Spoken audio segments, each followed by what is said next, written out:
Call the meeting to order. I think we have some folks in the back eating, but Purnell, Purnell's in the back, he can finish eating. I'd like to call to order the Cuyahoga County Council regular meeting of Tuesday, April 9th, 2003. Madam Clerk, will you, 2013. Madam Clerk, will you call the roll?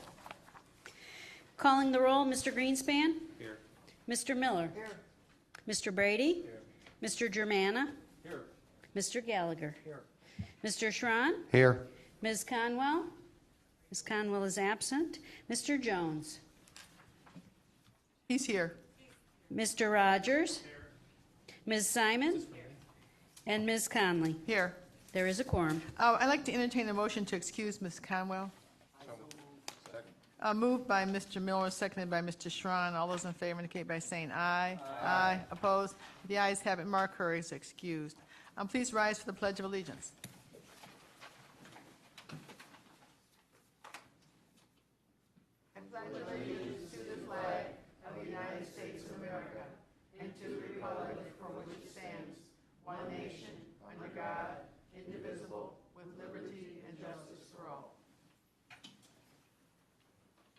For our silent meditation this evening, I'd like everyone to reflect on their own personal meditation.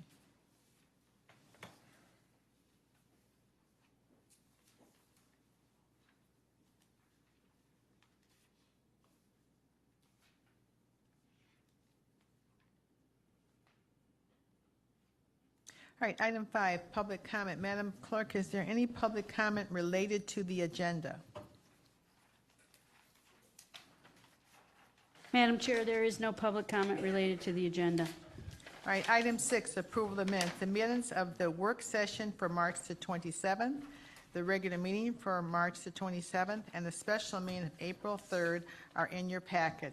If everyone has had an opportunity to review those minutes, I'll entertain a motion to approve the minutes as circulated. So moved. Moved by Mr. Brady and seconded by Mr. Rogers. Any discussion? All those in favor indicate by saying aye. Aye. Opposed? The ayes have it. The minutes are adopted. This morning at 9 o'clock, I had an opportunity to be with Mr. Fitzgerald at the site of our new office complex. And by blowing the horn, we activated the equipment to start the demolition. And it looks like a very, very process that they're really starting out right away, and they're moving right along. And so I indicated that the council will be the eyes and ears of the public and monitor the process, and we're looking forward to it. That's the only other comment I have.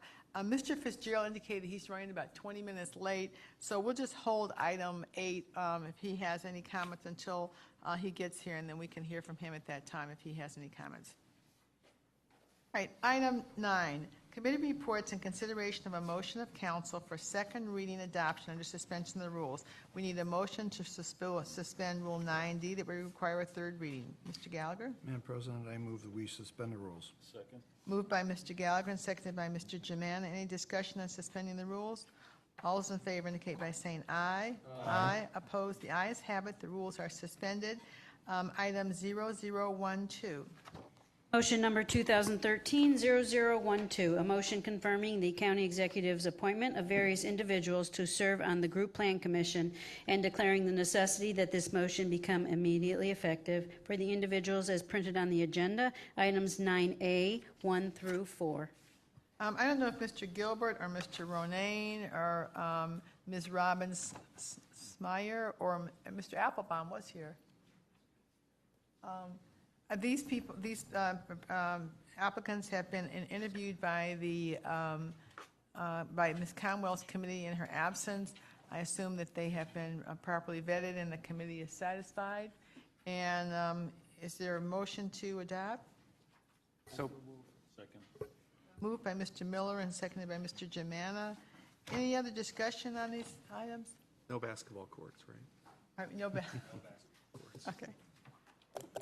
All right, all those in favor indicate by saying aye. Aye. Opposed? The ayes have it. Item 10, consideration of a resolution for first reading, adoption, and suspension of the rules. This requires a motion under 9D and 12A to suspend the rules to pass this item this evening. Mr. Gallagher. Madam President, I move we suspend the rules. Second. Moved by Mr. Gallagher and seconded by Mr. Germaine. Any discussion? All those in favor indicate by saying aye. Aye. Opposed? The ayes have it. The rules are suspended. Item 0067.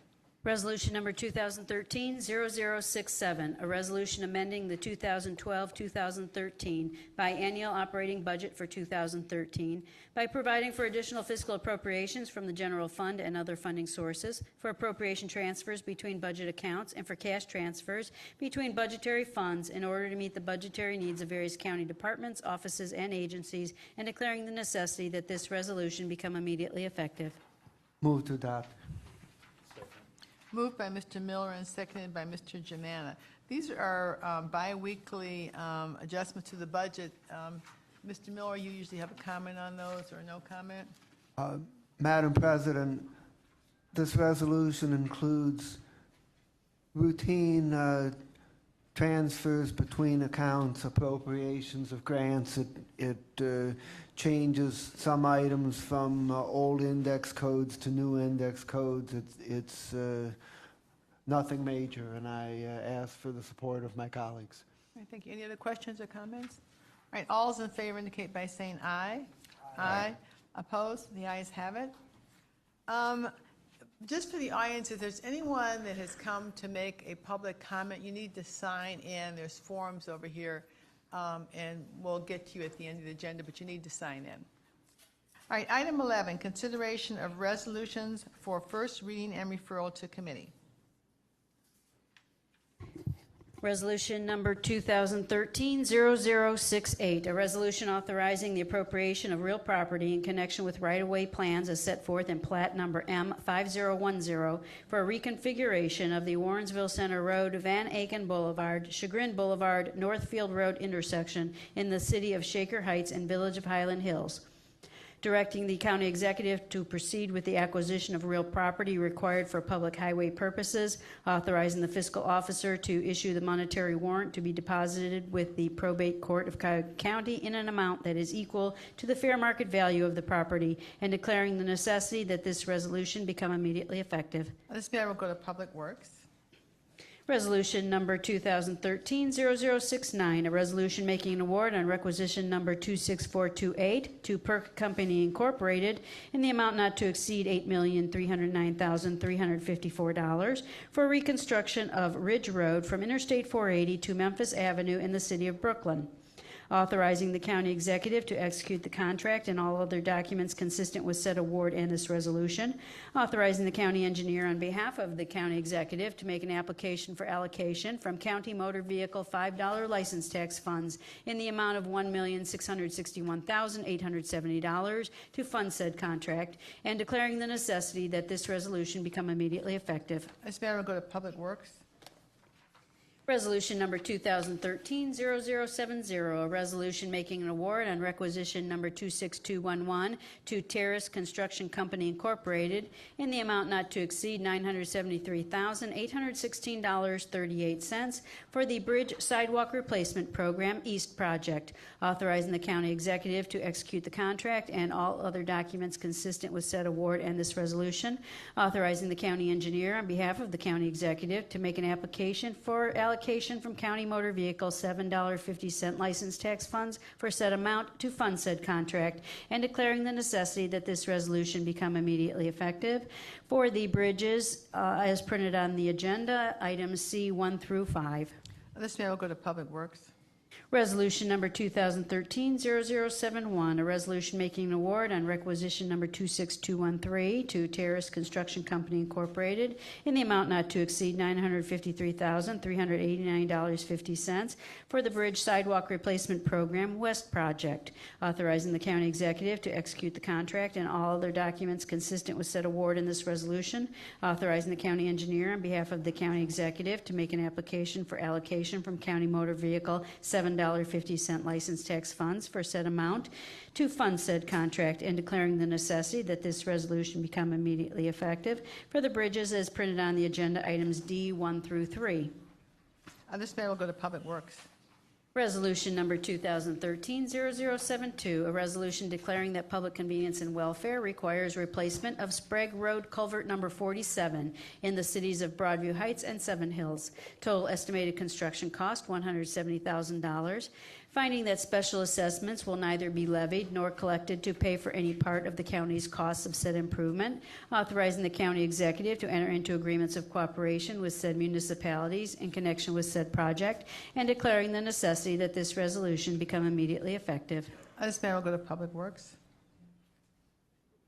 Resolution number 2013-0073, a resolution amending resolution number 2011-0293, dated October 25, 2011, which established a list of certified providers for occupational skills training services for the individual training account system for the period July 1, 2011 through 6/30/2014, to add various providers and declaring the necessity that this resolution become immediately effective. The providers are listed on the agenda, items F1 through 7. Additionally, item number 2 should state Bowling Green State University. That's correct, Bowling Green State University, or the Bowling Green State University. That'll go to Education, Environment, and Sustainability. Do I have to recuse myself on these because I have a degree from Bowling Green and Cleveland State? I mean, Well, I can't answer that, you but sure? this is I the was first going to have an reading. opinion on that. Get you on the Wall of Fame. It is known as the Harvard of the Midwest, but no, you don't have to. Okay, all right. All right, thank you. That'll go to Mr. Rogers' committee. Resolution number 2013-0074, a resolution authorizing the county executive to accept, on behalf of the county, the donation of 14 cemetery lots within the Whitehaven Memorial Park, Mayfield Village, Ohio, from Bruce E. Kovacs and Patricia Edwards, valued at approximately $75,000, for the purpose of accommodating indigent burials, authorizing the county executive to execute all documents that are necessary to effectuate such transfer, and declaring the necessity that this resolution become immediately effective. This matter is going to go to Public Safety and Justice Affairs. Resolution number 2013-0075, a resolution making awards on various requisitions to various providers in the total amount of $729,993 for comprehensive case management, direct services, and referral services for the fiscal year 2012 Second Chance Act Adult Offender Reentry Program for the period October 1, 2012 through September 30, 2013, authorizing the county executive to execute the contracts and all other documents consistent with said awards and this resolution, and declaring the necessity that this resolution become immediately effective for the requisition numbers and providers and in the amounts as printed on the agenda, items H1 through 4. This will go to Health and Human Services. Resolution number 2013-0076, a resolution authorizing an amendment to contract number CE 1200-260 with MHS Incorporated for transitional housing program services for the period June 1, 2012 through March 31, 2013, to extend the time period to July 31, 2014, and for additional funds in the amount of $1,630,928, authorizing the county executive to execute the amendment and all other documents consistent with this resolution, and declaring the necessity that this resolution become immediately effective. Let's go to Health and Human Services. Item 12, committee reports and consideration of a resolution for second reading. Resolution number 2013-0053, a resolution authorizing an economic development loan in the amount not to exceed $1,280,000 to Kennedy Viking Property Investment for purchase and improvement of a facility located at 31390 Viking Parkway, Westlake, authorizing the Deputy Chief of Staff of Development or Director of Development to execute all documents consistent with said loan and this resolution, and declaring the necessity that this resolution become immediately effective. This matter will be moved to the agenda for the 23rd of April for third reading. Item 13, committee reports and consideration of resolution for second reading, adoption, and suspension of the rules. We need a motion to suspend Rule 9D to waive the third reading. Mr. Gallagher. Madam President, I move we suspend the rules. Moved by Mr. Gallagher and seconded by Mr. Jaman that we suspend Rule 9D. All those in favor indicate by saying aye. Aye. Opposed? The ayes have it. The rules are suspended. Item 0029. Resolution number 2013-0029, a resolution making an award on requisition number 25888 to Sadler Niekamp Financial Services Incorporated, doing business as ProWare, in the amount of $609,718 for maintenance and support services for the court case management system for probate court for the period January 1, 2013 through January 31, 2016, authorizing the county executive to execute the contract and all other documents consistent with said award and this resolution, and declaring the necessity that this resolution become immediately effective. And I'll second that, Madam Chair. Moved by Mr. Schron and seconded by Mr. Gallagher. Is there any discussion? Madam President. Mr. Gallagher. Madam President, the following two resolutions, 0029 and 0030, are for the maintenance and support of the case management system with ProWare for both probate court and domestic relations court. A lot of work has been put into these contract negotiations, going from 5 to 3 years, and negotiated the pricing of these contracts, saving us close to $100,000 over the course of the 3 years. I'd like to thank Mr. Mowry, who led the negotiations in these contracts, and for all of his hard work. I'd also like to thank Andrea Rocco, clerk of courts, and Mr. McCloof for his and their assistance with these contracts. Finally, and most importantly, I'd like to thank the judges and the employees of both the Domestic Relations Court and Probate Court for their willingness to work with the county in helping with the negotiations that will ultimately save the taxpayers a significant amount of money. We look forward to working closely with the Common Pleas Court on their contract negotiations, and hopefully we'll come to a resolution sometime in the near future, and my hope is next week. And I would ask for support from my colleagues on passing these two resolutions this evening. Thank you, Mr. Gallagher. Any other comment? All right, all those in favor indicate by saying aye. Aye. Opposed? The ayes have it. All right, item 0030. Resolution number 2013-0030, a resolution making an award on requisition number 25340 to Sadler Niekamp Financial Services Incorporated, doing business as ProWare, in the amount of $1,090,553 for maintenance and support services for the court case management system for domestic relations court for the period January 1, 2013 through January 31, 2016, authorizing the county executive to execute the contract and all other documents consistent with said award and this resolution, and declaring the necessity that this resolution become immediately effective. Move to adopt. Moved by Mr. Gallagher and seconded by Mr. Schron. And I assume you want to incorporate your comments by reference? That's correct. Okay. Is there any other questions or comments? All right, all those in favor indicate by saying aye. Aye. Opposed? All right, the ayes have it. Item 0039. Resolution number 2013-0039, a resolution amending the 2012-2013 biennial operating budget for 2013 by providing for budget realignments within human service operating budgets and the Health and Human Services Levy Fund and other funding sources in order to meet the requirements set forth in Section 4 of Resolution number 2012-0232 and declaring the necessity that this resolution become immediately effective. Adopt. Moved by Mr. Miller and seconded by Mr. Brady. Any discussion on this item? Madam President. Mr. Miller. To my colleagues, Resolution 2013-0039 is the first of a two-step process adopted last December with the 2013 biennial budget update to move toward structural balance in our health and human services funding. The county is in excellent financial condition with substantial reserves in both the general fund and Health and Human Services Levy Fund. However, due primarily to property reappraisal and state and federal cutbacks, our Health and Human Services expenditures exceed revenues before use of reserves and/or public assistance funds by about $15 to $20 million annually, which is not sustainable long term.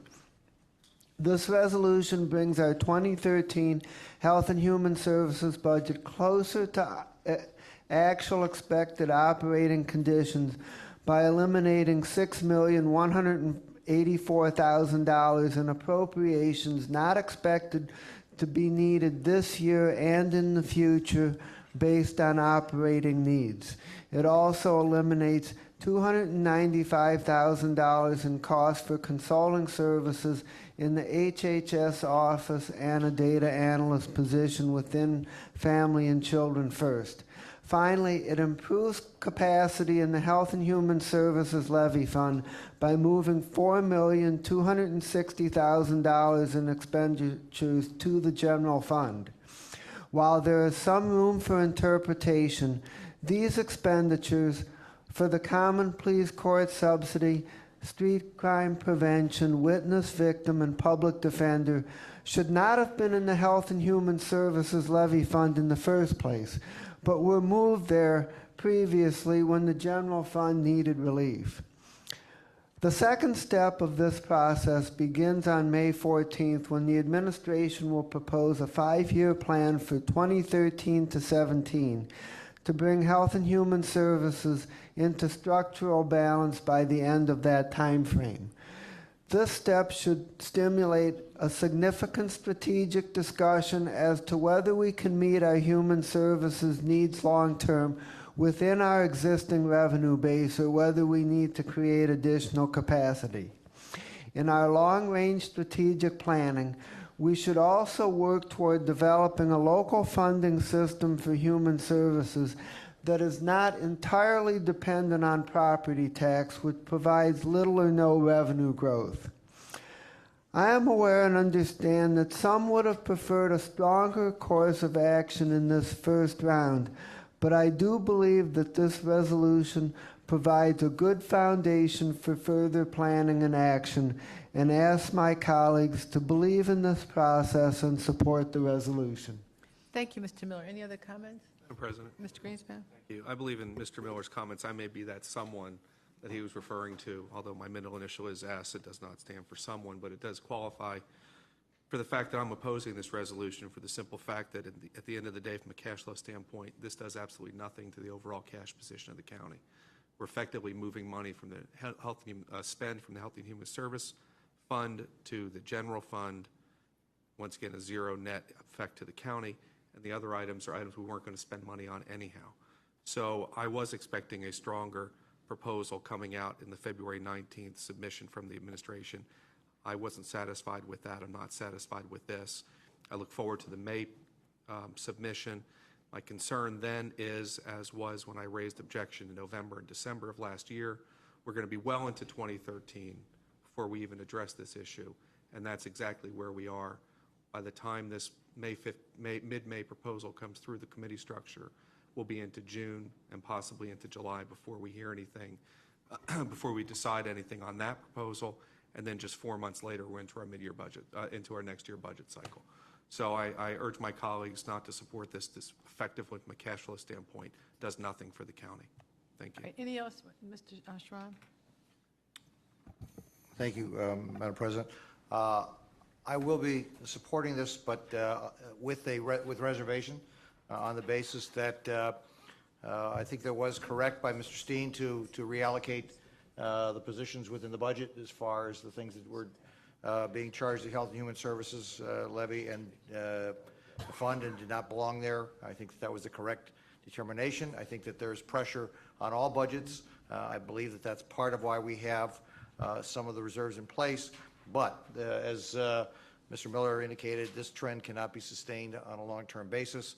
I will be watching very carefully the county executive's commitment to do the 5-year plan that he promised us. We did indicate that we would be seeing significant changes come February. We saw some incremental changes. We did not see the significant changes, and I will be watching that for the May target because, as Mr. Miller indicated, this cannot be sustained long-term out there without having some significant changes either into the funding formula, which I'm not a big fan of increasing that, or looking at other ways in which the program is going to be supported. So I will support it at this point. We did see some movement in February. We did not see what I would consider to be the significant movements, and we'll be looking forward to that in May. Madam President? Yes, Mr. Steen wanted to voice a comment. Did you want to speak first, or do you want to defer? I'll defer. Okay, Mr. Steen.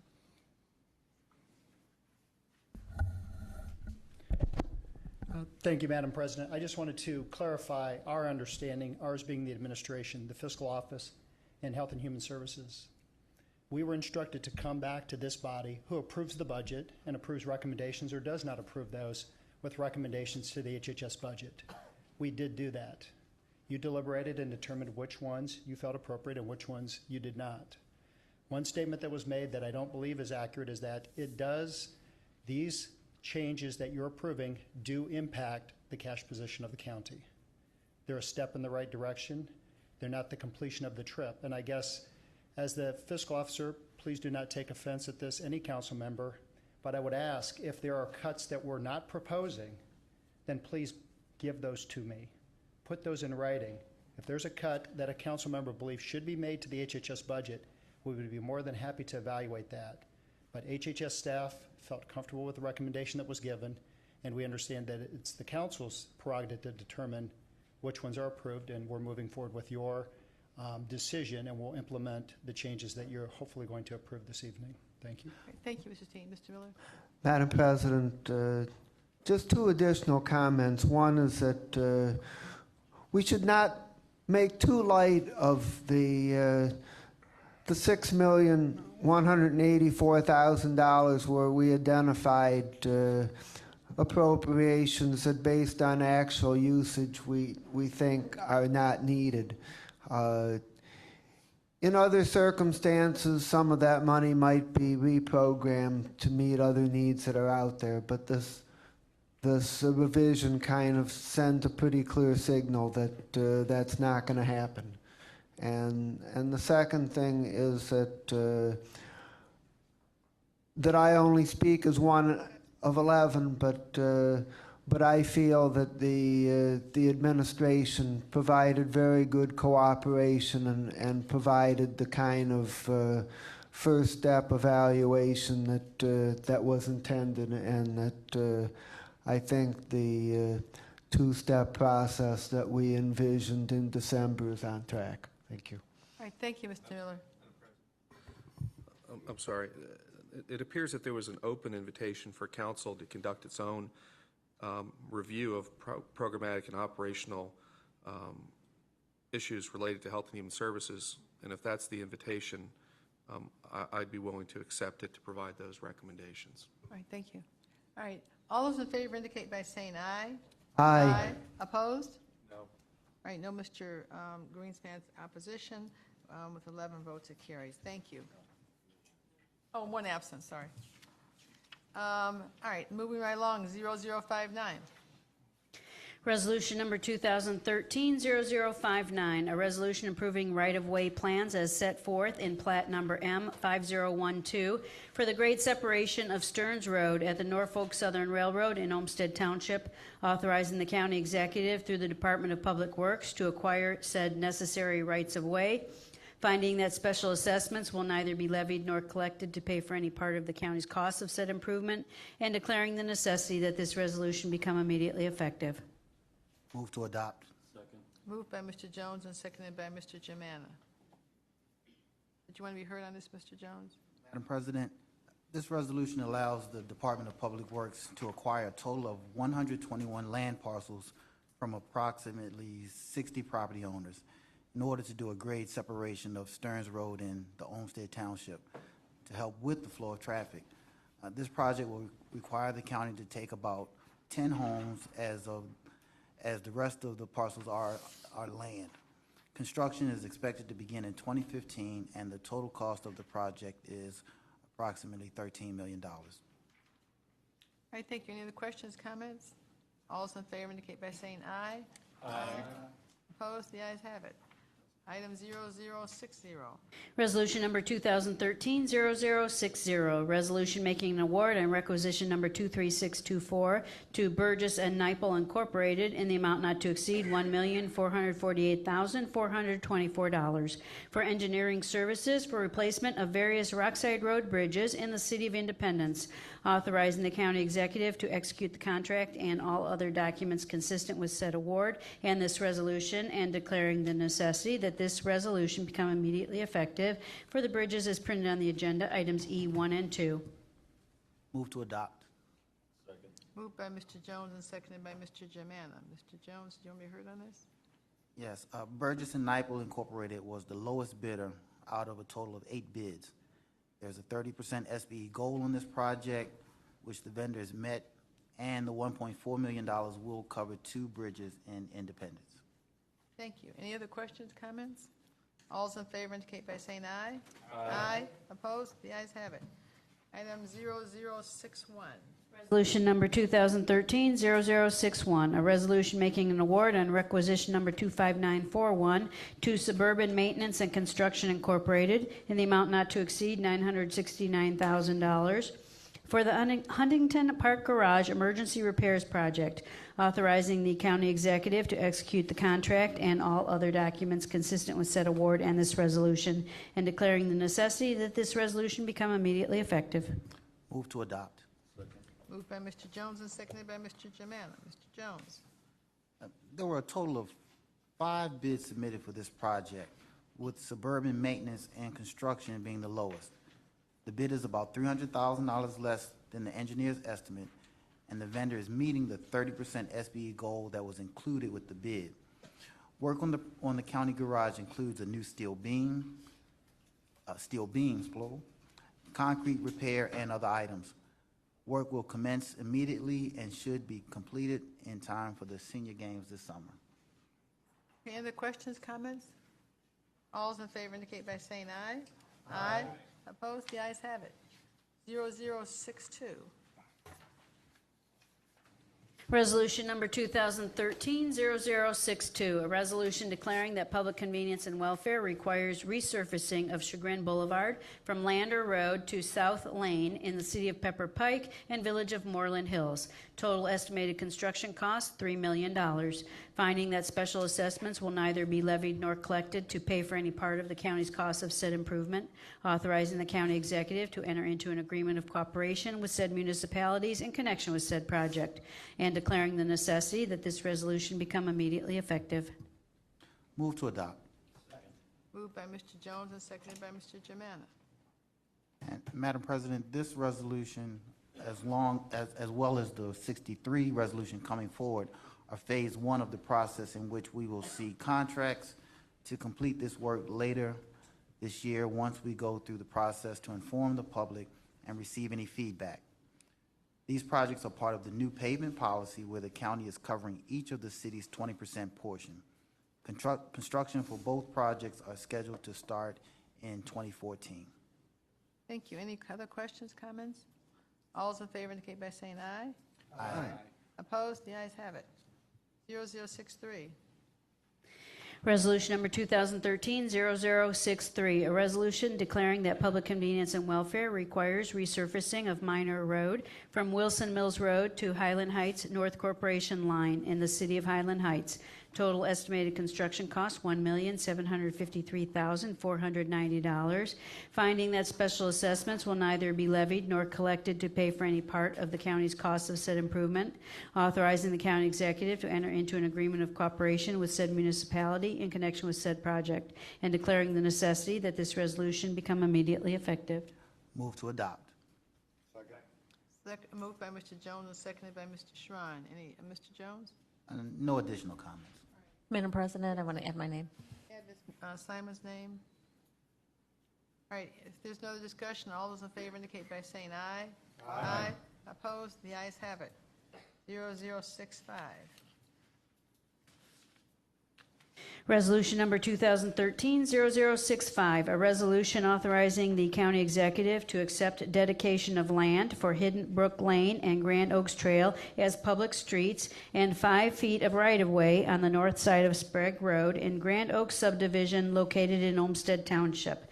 Authorizing the county executive to execute the final plat in connection with said dedication, and declaring the necessity that this resolution become immediately effective.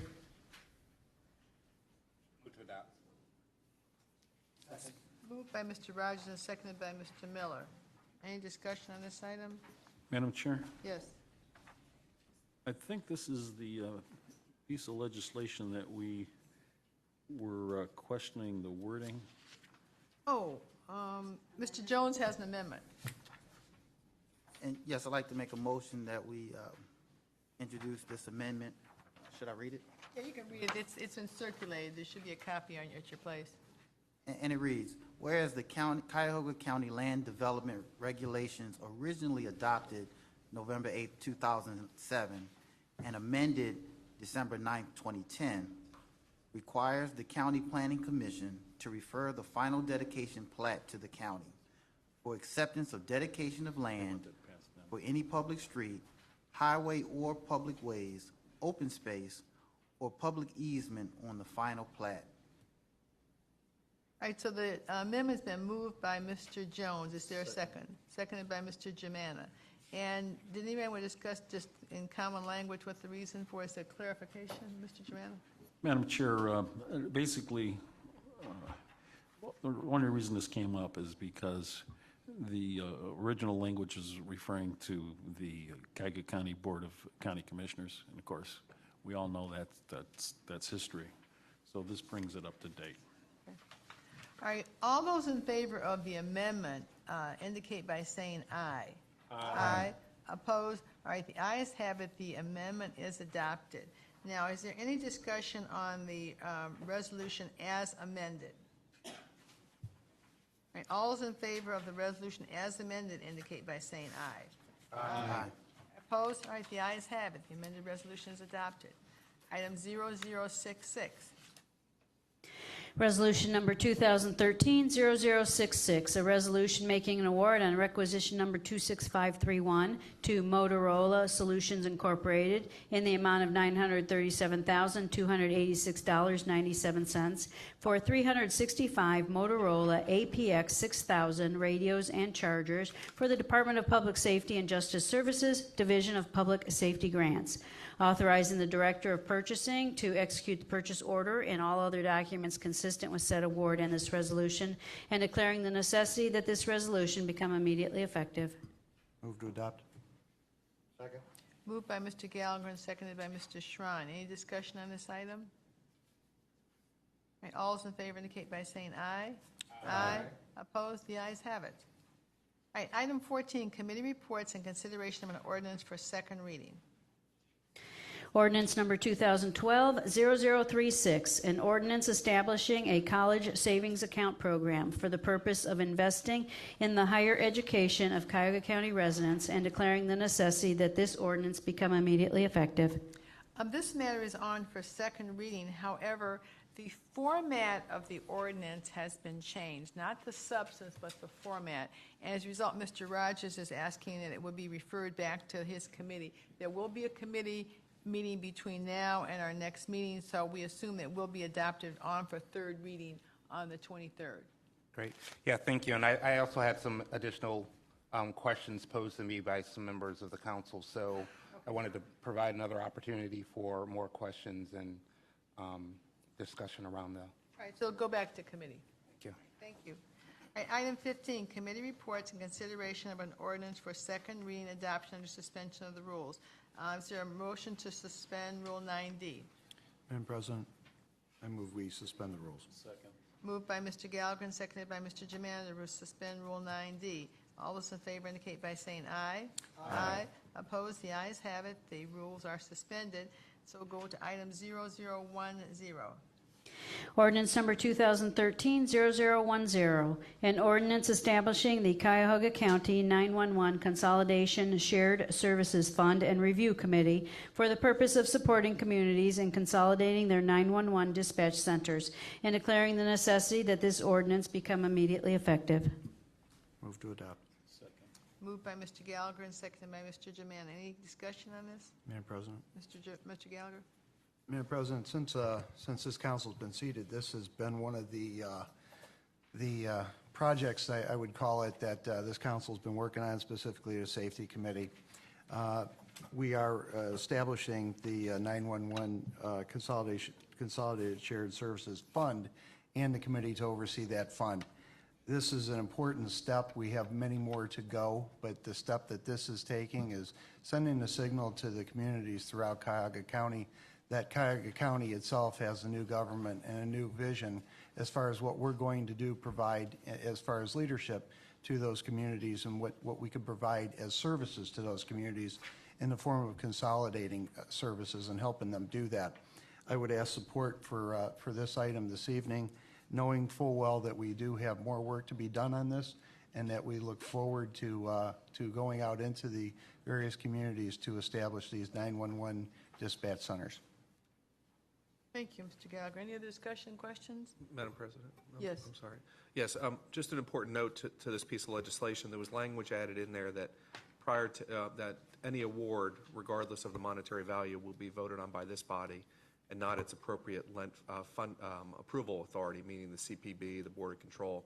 So everything relating to this committee and the spend of this money will come before this body, and that was an addition. I'm thankful Mr. Gallagher led the charge on that. Thank you. Thank you. Any other questions, comments? All right, all those in favor indicate by saying aye. Aye. Opposed? The ayes have it. Before we move on to miscellaneous business, we can go back to item 8 on the agenda, message from the county executive. You got here just in time, Mr. Fitzgerald.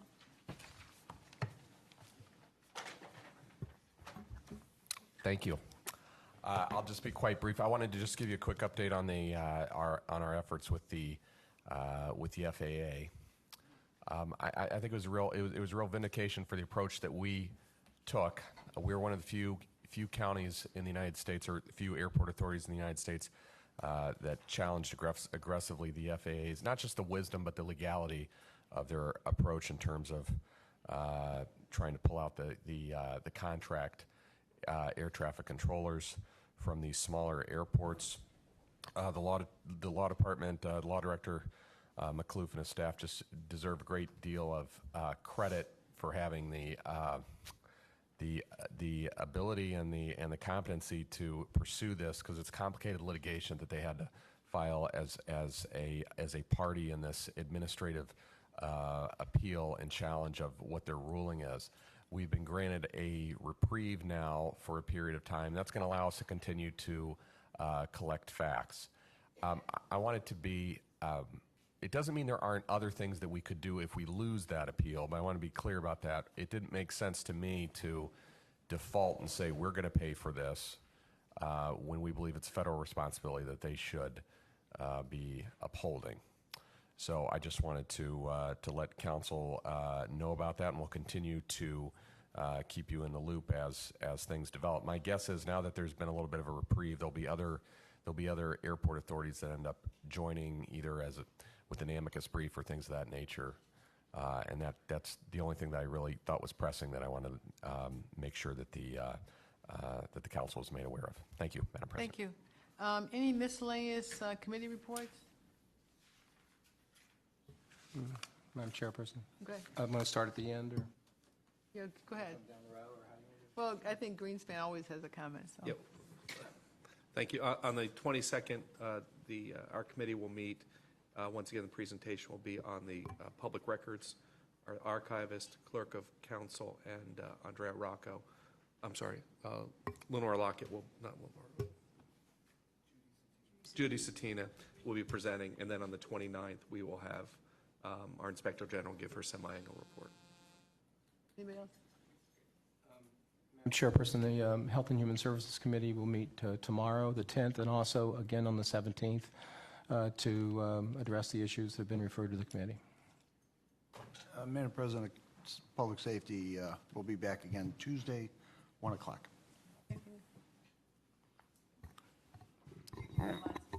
Yeah, the Public Works Committee will meet Wednesday, the 17th, to deal with the items referred today. Education and Environment will also meet Wednesday, April 17th at 3 o'clock to talk about the items that we referred to today, as well as the college savings account.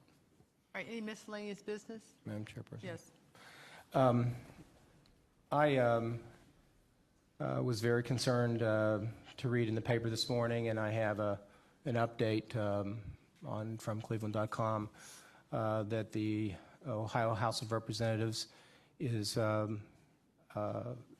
leaning toward blocking the expansion of the Medicaid vouchers for the state of Ohio. This is an incredible decision, in my opinion. It will affect about 275,000 people at least who don't have health care in the state of Ohio, but about 75,000 of those over the next 2 years will be in Cuyahoga County. There are other issues like jobs, but most importantly, this decision would be, I think, an incredibly bad decision on the part of the legislature. I know I have been one who has been reluctant for this council to pass resolutions on policy issues. This is an issue that I think gets right up to that line where I think it's possible that I might introduce a resolution.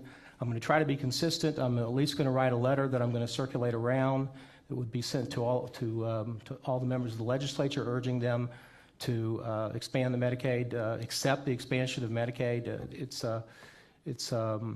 It's really something that will really deeply affect the people of Ohio, and particularly the people of Cuyahoga County, where we have the largest and most disproportionate number of poor people in one location. So you'll be receiving a letter from me at least, and if you agree with what I'm saying, or you have some ideas you want to add, I'd like to look for some signatures, but I'd like to get this down there because the House will probably act, this month. Then it will go to the Senate and then probably to a conference committee. So there is a chance that this decision could be reversed over the next few months, and that would be very important for us and for our ability to make any plans for the next 5 years, if that's what we're being asked to do about our budget. And so I hope you'll take a look at that letter when it comes, and please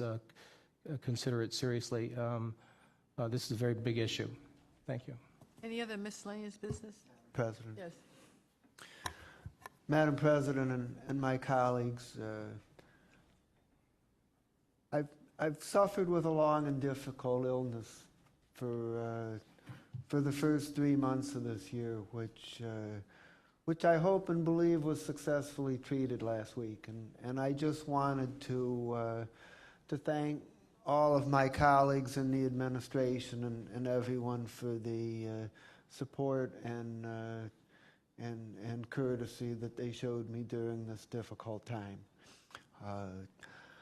I believe that the opportunity to serve as part of this initial county government is one of the greatest honors that I've had, and so I've tried my best to do as much as I can during this difficult time, but I'm looking forward to getting back to normal and being able to serve with full effectiveness. Thank you. Well, I want to commend Mr. Miller because I know he's had some health issues and he's been a real trooper. He hasn't missed anything, so he's really been dedicated. We were telling him, like, go home and go to bed, like, don't come, and he'd be here anyway, so thank you for your dedication. I did, before Ms. Conwell was called away in an emergency, she did ask that I remind everyone to wear blue tomorrow in recognition of the child abuse issues, so wear blue tomorrow. Any other miscellaneous business? All right, we have, before we go to the public unrelated to the agenda, comments unrelated to the agenda, I would like to remind everyone that we have a work session on Tuesday, April 23rd at 3 o'clock. We'll have an update on the administration building, and then the regular meeting will be on Tuesday, the 23rd at 5 o'clock. And I understand there are a number of people signed in for comments unrelated to the agenda. If you would come up and sort of line up so you can come in order, and you have 3 minutes. And Ms. Schmatz will call the names. Kevin Cronin. 3 o'clock on the 23rd? Yes, for the work session. Okay. Yes, Mr. Cronin, you have Sure. 3 minutes. Good evening. Thank you. I'll be brief. My concerns obviously are related to the skywalk that's a part of the county plan, but also apply to more broadly to any sort of projects that will be coming forward to the county regarding the idea of including a skywalk, because I think that's a very unsound idea to be considering. It takes away from the vibrancy on the street. If you look at the 9th Street project that you're about to embark on, there are huge gulfs of inactivity along Euclid Avenue from 9th Street up to Playhouse Square.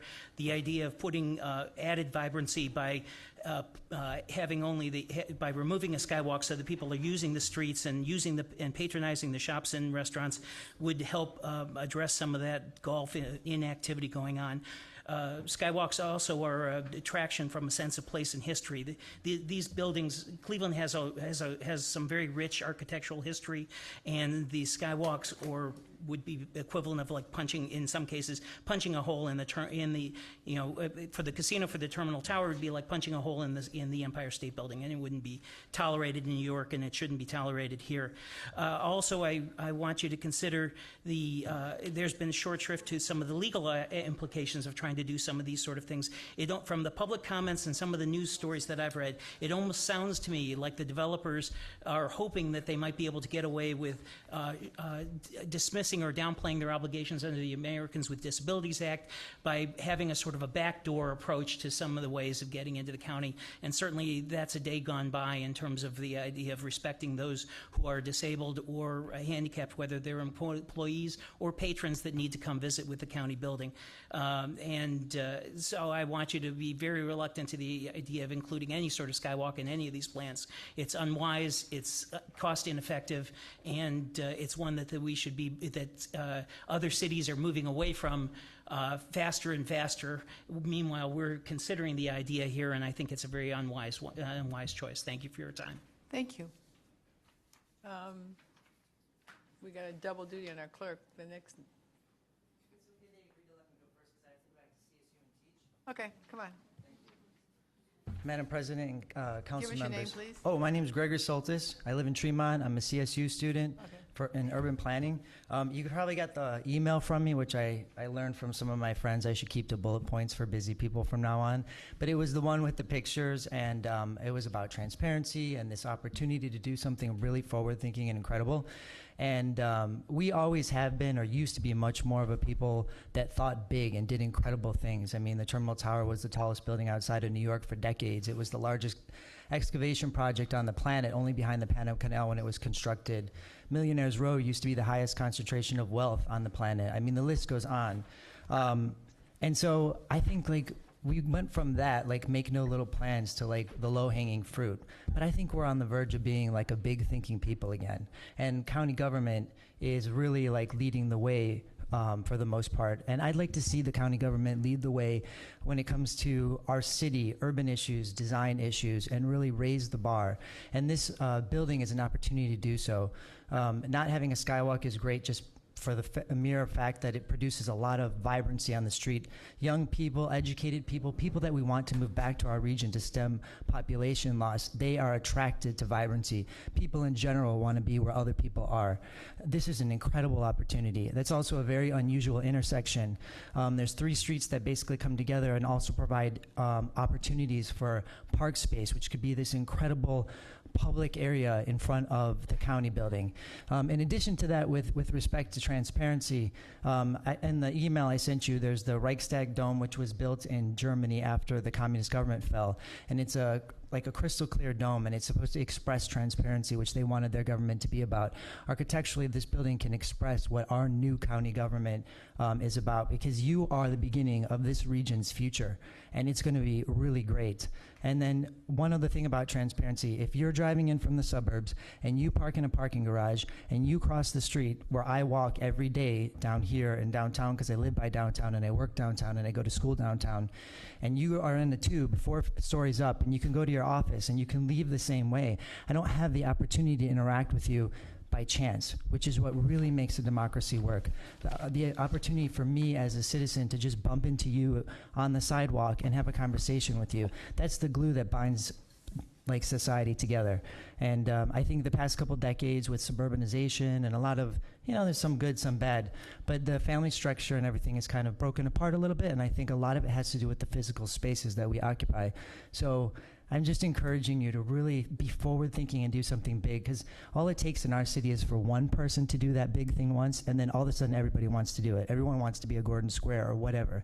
So just think big and move us forward. Thank you. Thank you. And excuse me for having to leave. I'm sorry. That's okay. All right, next person. Or just go ahead and we'll just state your name. Come on up.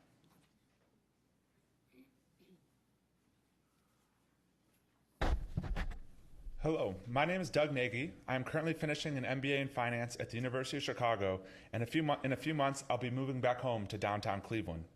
Back on January 2nd, I was the very first member of the public to testify and offer feedback to improve the new headquarters. Just 20 days later, County Council agreed to the new headquarters plan with no changes. 20 days is not enough time for public input. The reason we changed our county government was so that our county government would listen to the people. Are we already sliding backward? County Council should listen to the young people that are breathing life into our city and tear down the skywalk that will do damage to our neighborhood. This $1 million luxury skywalk will be a huge waste of taxpayer dollars. County Council has so far ignored the cost of both renovating the skywalk and operating a second entrance for the next 26 years. I'm an accounting nerd, so let's go line by line. Just the cost of paying one security officer for 26 years is $1 million. One county councilman told me he thinks it will take 2 security guards. Now we're up over $2 million. And by designing the building in this inefficient way, you are preventing future county councils from deciding where to put security officers, and you're making our generation pay for the skywalk long after you're gone. Taxpayer dollars and officer time should go to a higher purpose than making sure our county leaders don't have to walk on the sidewalk with the public. Now you're also going to have to pay for utilities to heat and cool this uninsulated 1970s glass tube. The luxury renovations will cost somewhere between $144,000 and $700,000, and you're going to have to maintain and replace extra scanners and equipment. These are all real costs that the county taxpayer will have to bear. The skywalk will also damage future county revenues. The largest source of county revenue is property taxes. Later, we're going to talk about how pedestrian vibrancy directly ties to real estate prices. Vacant buildings don't pay a lot of property taxes. And by funneling employees over the neighborhood, you're doing harm to existing businesses like AJ Rocco's Coffee, which is just steps away. And you're also going to make it harder to get new businesses in the vacant buildings on Prospect. Vacant buildings don't pay a lot of sales tax. This $1 million luxury skywalk will continue to cost taxpayers for the next 26 years, or you can make the one-time expense of $500,000 to knock it down now. We live in this neighborhood, so we're not going anywhere. The Cleveland Plain dealer agrees with us, and both of us will keep a watch of what you do. We deserve a roll call vote on the skywalk. It's time to make the plan better and remove the skywalk. Thank you. Thank you. Actually, the rules say there should be no clapping or manifestation, so you want to shake your head or something, that's okay, but let's move on. Oh, I won't repeat. Hello, my name is Samita Garg. I am a physician at University Hospital's Case Medical Center. I'm also a homeowner in Cleveland Heights. I moved here from Denver, Colorado, where I grew up, and I've been pleasantly surprised by Cleveland so far, and I do plan on staying here. My favorite parts of living in Cleveland include going for a run in Coventry, eating out on East 4th, and meeting some of my colleagues in Ohio City. What all these places have in common is that they're great places to walk. When you go to Coventry, East 4th, or Ohio City, there are always other people around. And as a girl, having other people around makes me feel safe.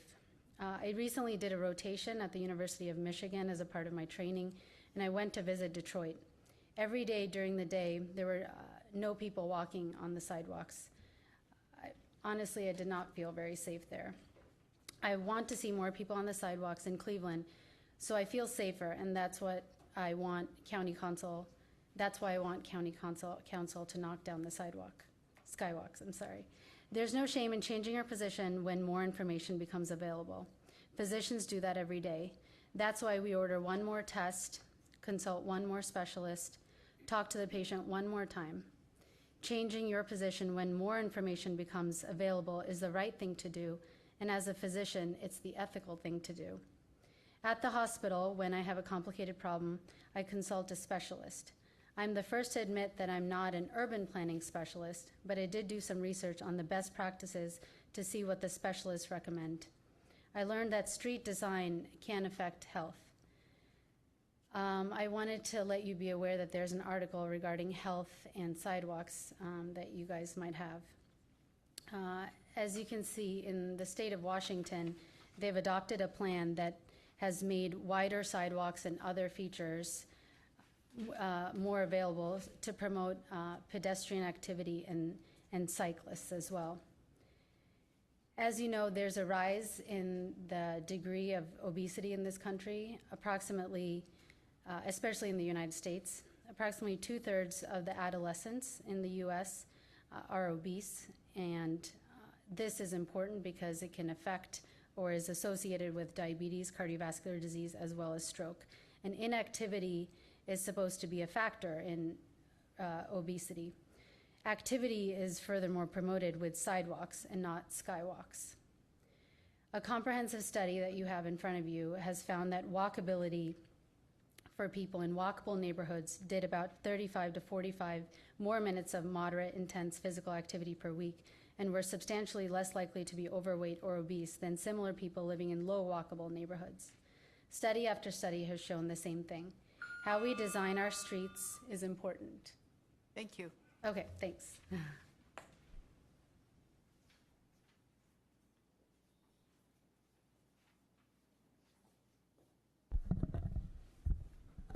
Good evening. My name is Gina Pestiak. I'm a native from Parma and a proud alumnus of Incarnate Word Academy, Padua Franciscan High School, John Carroll University, and I'm currently a third-year medical student at Ohio University College of Medicine.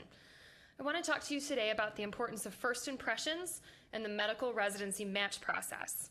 In this process, every senior medical student in the country travels to different cities auditioning at various hospitals.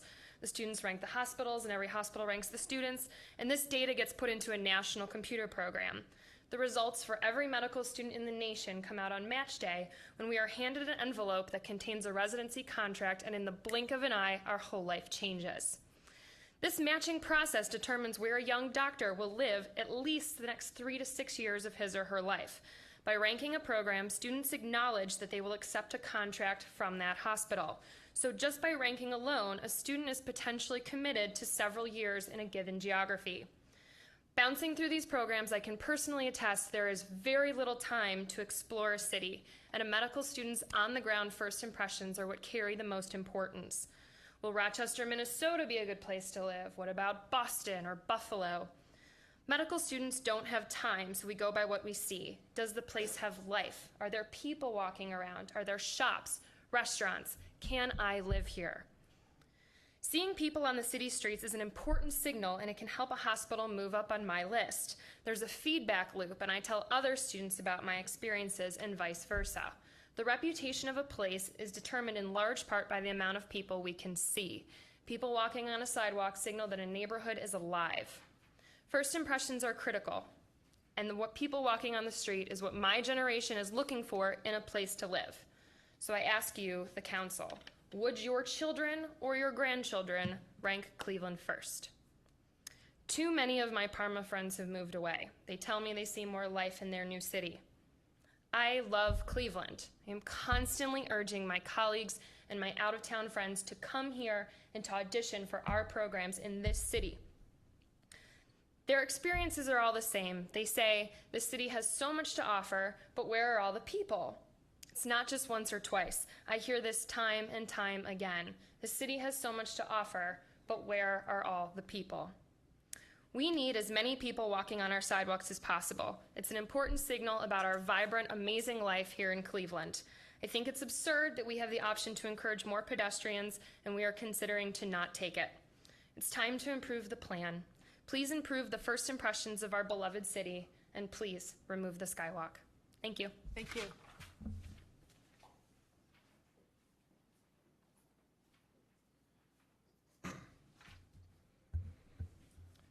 Good evening, Council. My name is Joe Bauer. I live downtown and started Our Cleveland last November when Skywalk started making the local news. I'm not typically the activist type. I've never been in a protest. I delete change.org emails without reading them. And holding public office is as appealing to me as watching Art Modell's Baltimore press conference on endless loop. But when I saw Cuyahoga County Council consider renovating the Skywalk so commuters don't have to walk outside in February using my tax dollars in my neighborhood, I was moved to do something.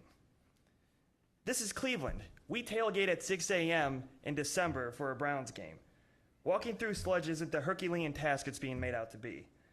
Besides, I couldn't sit idly by while my city, a city that has taken tremendous strides toward rebuilding vibrancy downtown, threatened to take a Neil Armstrong leap backward to 1970s Perk Plaza style planning that will take eyes off the street and make downtown less safe for everyone. I'll admit I've been fortunate to live downtown with the Health Line right outside my door and East 4th just steps away. But I also have to admit that it is incredibly depressing looking down Prospect Avenue toward Huron Square with hardly a soul in sight. Observing the Skywalk now, it's very easy to see county employees and visitors walking right over the neighborhood as if it doesn't exist. Then again, the neighborhood might as well not exist if we don't give residents and businesses a reason to move in. Increased pedestrian activity is that reason. The Skywalk represents much of what has held this city back over the past 50 years. It's government waste, it's mid-20th century thinking in a 21st century city, and it caters to the convenience of commuters over downtown businesses and residents while separating our representatives from their constituents. This kind of thinking is why you'll sooner see Casper the Friendly Ghost out on Huron Square than, people. City Beautiful already mentioned the opportunity for government transparency presented by removing the Skywalk when discussing the Reichstag Dome built following the collapse of the Berlin Wall. And with that historic moment in mind, I offer these final words. Council, if you seek vibrancy, if you seek prosperity for the Huron Square neighborhood and all of downtown Cleveland, if you seek revitalization, come to the county Skywalk. County Council, tear down this Skywalk. Thank you. Thank you.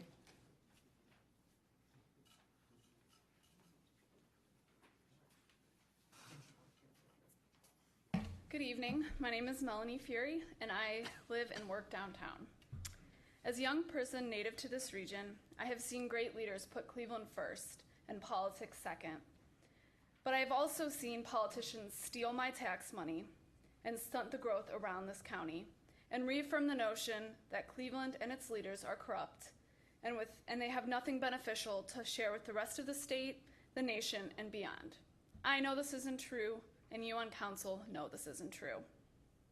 But we were given the unique opportunity to start over again and bring in new leaders who are dedicated to putting the county back on track.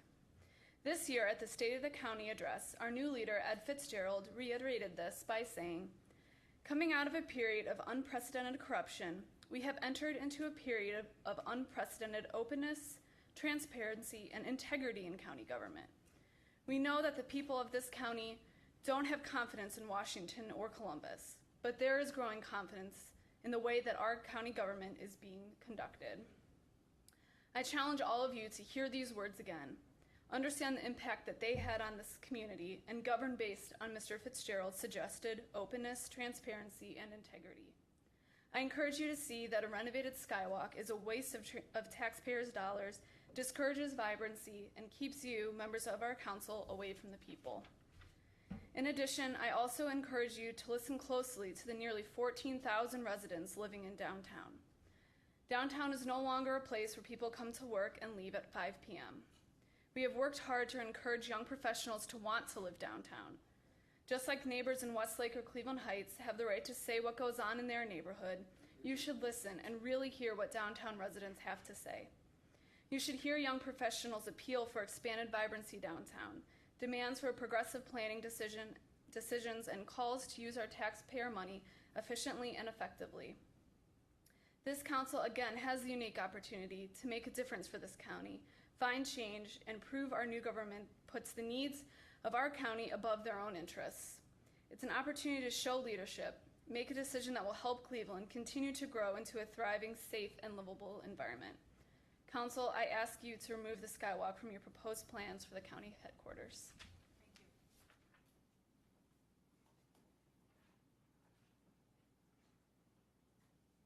Hello, good evening. My name is Elizabeth Hahn, and I'm a medical student here at Case Western Reserve University. And I recently moved back downtown from, I used to live there as well, but we talked about that a little bit here. So I came here to talk to you about one of the most terrifying events that I've had occurred while living here in Cleveland, and it happened here in downtown Cleveland. It was in February of 2009. I was living down here, as I said previously, when 2 Cleveland Clinic workers were shot execution style in the Park Plaza, just a couple blocks from where I was living at the time. I was surprised that anything so grisly and lawless could happen in my neighborhood. It spooked me, and it actually caused me to move out of the area until most recently this year. Anyway, so the shooting was blamed in part by the bad design of the Park Plaza, which I'm sure you understand. If you went into the middle of the area of the old Park Plaza, no one could actually see you from the sidewalks. Park Plaza was built in the 1970s when planners did not recognize the importance of visibility on safety. Today, planners better understand this and the importance of having eyes on the street. After the shooting, the city of Cleveland spent $3.7 million to redesign and rebuild the plaza into what it is today. The strategy was to put more eyes on every part of the park. In the new park, you can be seen from every direction. We are safest when we can be seen by other people. Pedestrians are key to making downtown safer. That's why police discourage women from walking alone. It's why they tell homeowners to put a light on their door. Now there are more pedestrians walking than there used to be a couple years ago when this happened, and I feel that around me. It's one of the major reasons why I felt that I was able to move back downtown to the Cleveland area, where I enjoy living so much around my counterparts and peers here, where I can meet and live around them and feel that pulse of the city that they've been talking about so much here tonight. I really don't like the idea of removing these pedestrians from downtown by building these skywalks. Skywalks are from the same 1970s design and planning area as the old Park Plaza, excuse me. Skywalks take pedestrians' eyes off the street and make cities more dangerous. 1970s planning turned neighborhoods like downtown Cleveland into ghost towns, as we've been talking about. That's why cities across the country are actually removing them and tearing them down. Why would Cleveland, I ask, oppose this trend by building another one? These proposals to take pedestrians out of downtown are worrisome to me. Pedestrians are our neighborhood watch. They are our safety. If your daughter were me and living downtown, wouldn't you want more pedestrians looking out for her? It's time, in my mind, to make the plan better and remove skywalks from the agenda. Thank you very much for your time. Thank you.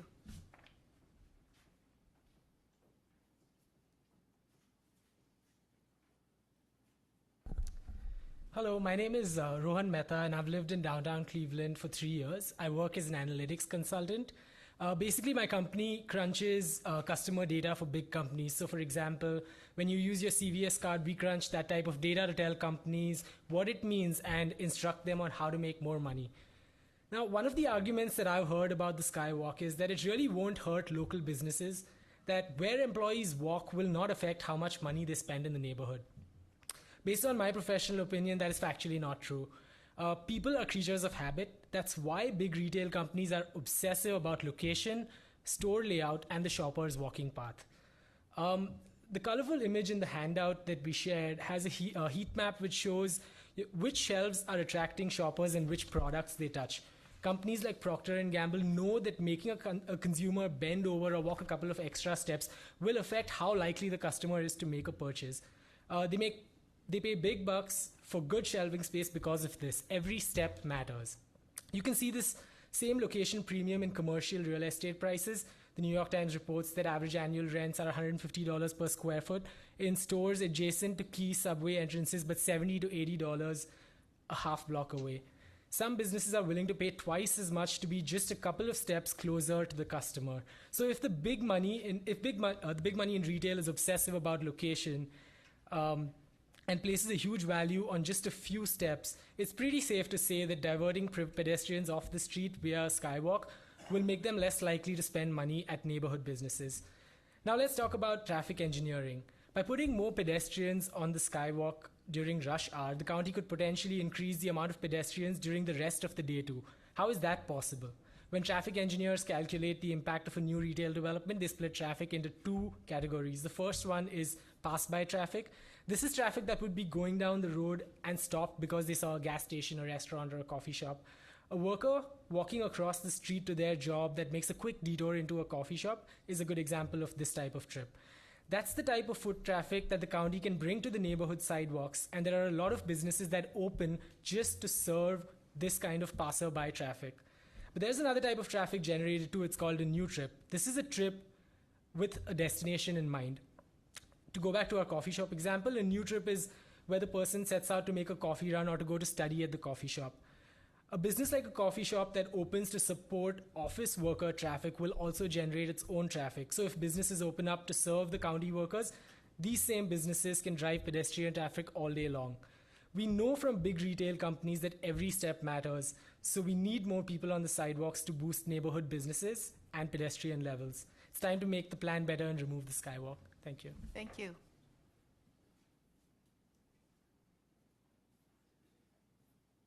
Hi, my name is Cubby Gunalan, and I want to thank you for listening to me for a few seconds to tell you why I oppose the skywalk as well.